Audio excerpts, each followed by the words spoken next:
Friends good morning. এখানে মাছের অনেকগুলো পেটি আছে, ওইটা দিয়ে আর পেঁপে আলু দিয়ে ঝোল বানাবো, পাতলা ঝোল হবে। এখানে পেঁয়াজ আছে, এখানে পেঁপে আলু আছে, একটা গোটা পেঁপে আছে আর দুটো আলু আছে ছোটো ছোটো। আর এখানে টমেটো, আদা, রসুন, লঙ্কা, একটুখানি সব মশলা অল্প অল্প আছে। আর এখানে মাছটা আছে, কড়াইতে আমি তেল দিয়েছি, এবার মাছটা ভাজবো।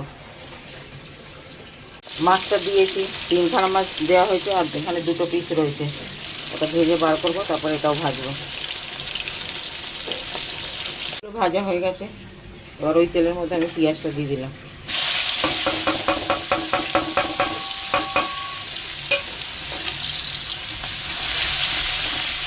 পেঁয়াজটা ভালো করে লাল করব, তারপরে পেঁপে আর আলুটা ধুয়ে রেখেছি এটা দিয়ে দেবো। পেঁয়াজটা লাল হয়ে গেছে, এবার পেঁপে আলুটা দিয়ে দিলাম। এটা একটু ভাজা ভাজা করবো, তারপর মশলাগুলো দিয়ে দেবো।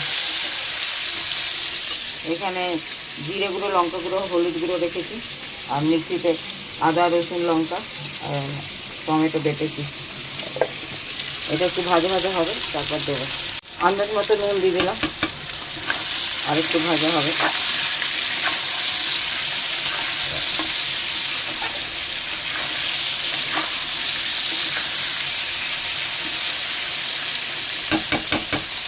আর একটু ভাজবো, তারপর মশলাটা দিয়ে দেবো।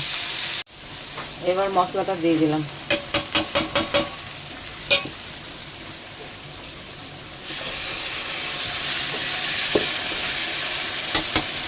এবার ভালো করে এটাকে কষাবো, তারপর জল দেবো। মিক্সি ধুয়ে জল দিয়েছিলাম, তো আর একটু কষাবো, তারপর জল দেবো। কারা কারা পেঁপে দিয়ে আলু দিয়ে তরকারি খেতে পছন্দ করো, সবাই কমেন্ট করে জানাবো। আর একটু কষানো হবে এটা, তারপর জল দেবো। এবার জল দিয়ে দিলাম, একটু পাতলা ঝোল হবে।